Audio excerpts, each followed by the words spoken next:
जादू। अपने बेटे ऋषु के माथे से टपकते हुए पसीने को देखकर सविता की हालत खराब हो गई।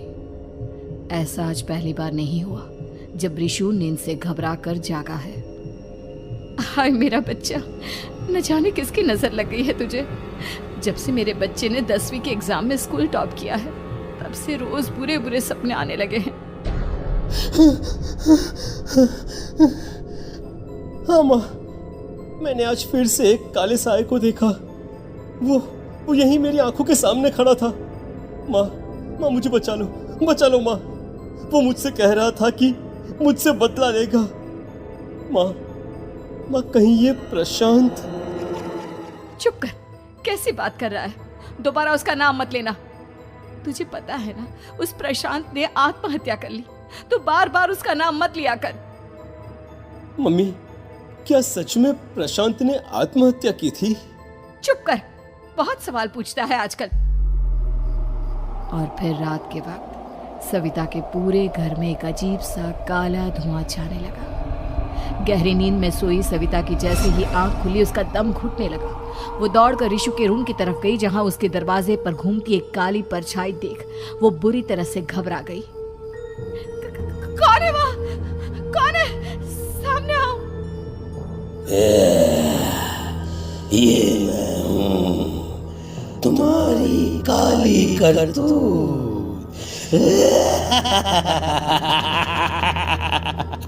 और अब मैं तुम्हारे बेटे को ले जाने आया हूँ।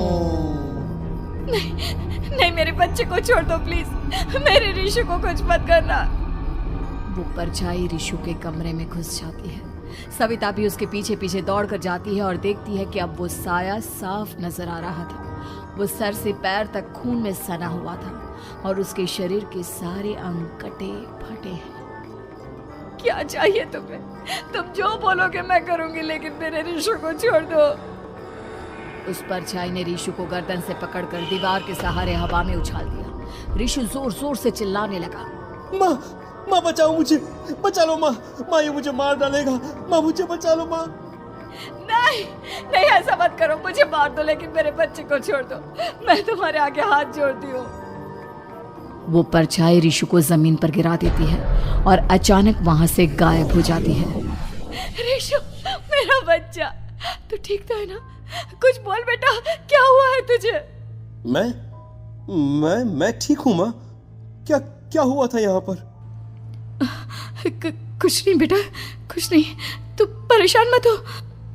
हम कल ही गांव के बाहर जो तांत्रिक महाराज रहते हैं उनके पास चलेंगे। ठीक है माँ, हम जल्द ही उनके पास चलेंगे। मुझे बहुत डर लग रहा है माँ। ये बार बार मुझे डरावने सपने आना, ये सब हमारे साथ क्यों हो रहा है माँ?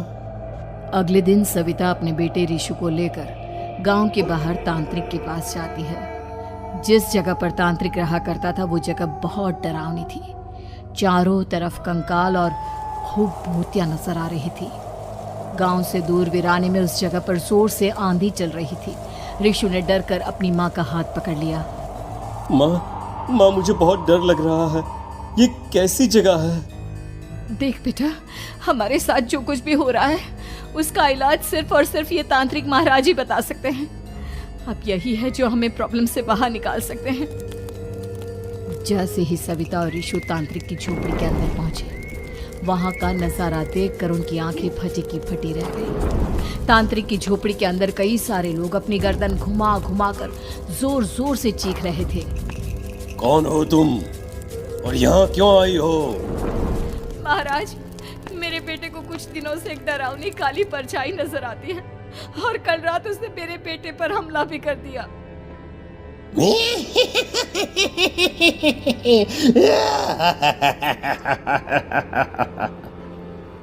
मम्मी हमें यहाँ से चलना चाहिए। ये जगह मुझे ठीक नहीं लगती। नहीं बेटा, ऐसा नहीं कहते। रुक जाओ, 2 मिनट के लिए रुक जाओ। क्या कहा? काली परछाई? तुम्हारे बेटे पर किसी काली परछाई ने हमला किया? हाँ महाराज, वो कह रही थी कि वो मेरे बेटे को कुछ कर देगी। कोई उपाय बताइए महाराज, मेरे बेटे के साथ कुछ गलत नहीं होना चाहिए। तुमने किसी दूसरे के साथ गलत किया है। तो तुम्हारे साथ भी गलत होकर ही रहेगा। तुमने किसी की जान ली है, किसी को मार डाला है तुमने। नहीं महाराज, मैंने ऐसा कुछ नहीं किया। मैंने किसी की जान नहीं ली। मुझे कोई उपाय बताइए। लगता है तुम इतनी आसानी से नहीं मानोगी। मैं तुम्हें अभी उस काली परछाई से मिलवा देता हूँ और वही सारा सच तुम्हारे सामने लेकर आएगा।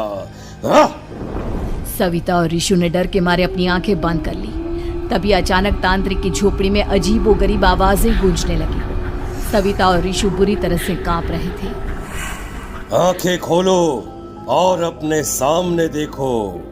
क्या यही है वो जिससे तुम कल रात को मिली थी? बताओ मुझे। हाँ, इसने कल रात मेरे बेटे के ऊपर हमला किया था। ये उसी लड़के की भटकती हुई आत्मा है जिसे कुछ दिन पहले तुमने मार डाला था। मम्मी ये महाराज क्या कह रहे हैं? क्या सच में आपने किसी की जान ली है, किसी को मार डाला है? अगर हाँ तो बताइए ना मम्मी, किसको मारा है आपने? किसको?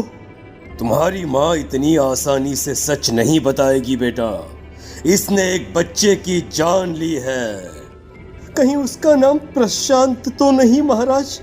वो मेरा दोस्त है, मेरा मतलब मेरा पड़ोसी है। सही पहचाना।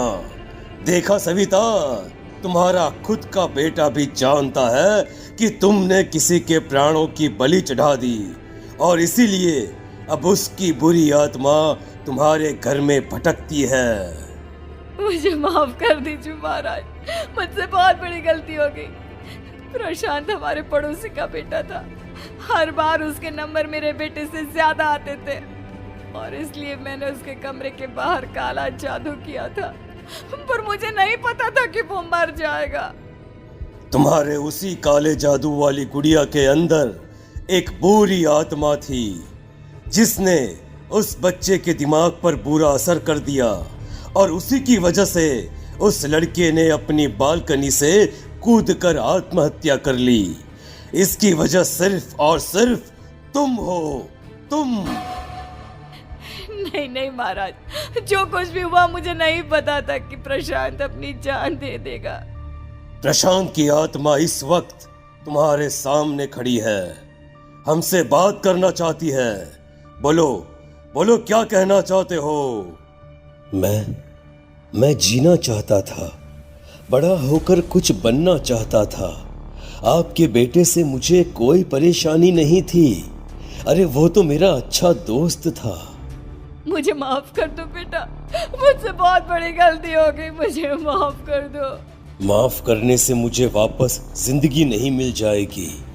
मेरे माँ बाप आज भी मेरे लिए रोते हैं। आपने मेरे साथ बहुत गलत किया है, बहुत गलत। और तभी अचानक प्रशांत की आत्मा वहां से गायब हो जाती है। सविता जोर जोर से रोने लगती है।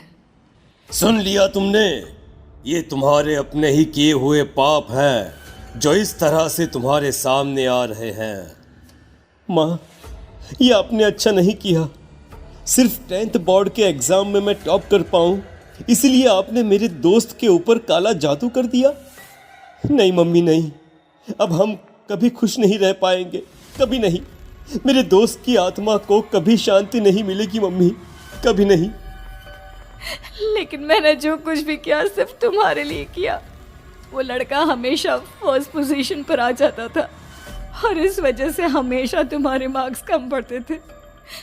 मैंने तो सिर्फ उस पर एक छोटा सा काला जादू किया था बेटा। मुझे क्या पता था कि उसका ये नतीजा निकलेगा।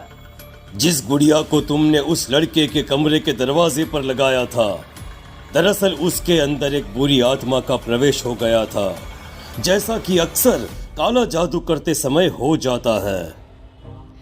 मुझे अपनी गलती का एहसास हो गया है। मैं प्रायश्चित करना चाहती हूँ। आप बताइए मैं क्या करूँ? प्रशांत के घर जाकर उस काली गुड़िया को वहां से निकालकर यहाँ लेकर आओ। मैं उसे आग में जलाकर राख कर दूंगा और उसके बाद प्रशांत की आत्मा को हमेशा के लिए मुक्ति मिल जाएगी। अगली रात सविता चुपचाप अपने पड़ोसी प्रशांत के घर जाती है। प्रशांत के माँ बाप प्रशांत की मौत के बाद उस घर को छोड़कर हमेशा के लिए वहां से चले गए थे। जैसे ही सविता उस घर के अंदर कदम रखती है, उसका सामना अजीबोगरीब हैवानियत से भरी आवाजों से होने लगता है। ऐसा लग रहा था जैसे कोई बुरी तरह से चीख रहा हो। सविता जैसे ही प्रशांत के कमरे के बाहर पहुंचती है, वहां पर लटकी हुई गुड़िया के शरीर से खून टपकने लगता है। ये क्या हो रहा है? इस गुड़िया के शरीर से खून क्यों टपक रहा है? सविता हिम्मत करते हुए उस गुड़िया को वहां से उतारने की कोशिश करती है, लेकिन तभी अचानक से बहुत भयानक दिखने वाली औरत उसकी आंखों के सामने आकर खड़ी हो जाती है। मैं यहाँ से कहीं नहीं जाऊंगी, और अगर तूने मुझे यहाँ से हटाने की कोशिश की तो मार डालूंगी मैं तुझे। नहीं नहीं, मुझे तुम्हें यहाँ से ले जाना ही होगा, नहीं तो मेरा बेटा, उसकी जान को खतरा है। मैं तुम्हें नहीं छोड़ सकती। अगर तुम्हारे अंदर हिम्मत है तो मुझे इस घर से बाहर ले जाकर दिखाओ। और ऐसा कहकर वो औरत सविता के ऊपर हमला कर देती है और उसे हवा में उछाल उछाल कर जमीन पर पटकती है। लेकिन तभी अचानक मौका देखकर सविता अपने हाथ में ली हुई सुई उसके हाथ में चुभो देती है। हाथ में सुई लगते ही वो औरत जमीन पर तड़पने लगती है। ये क्या किया तूने?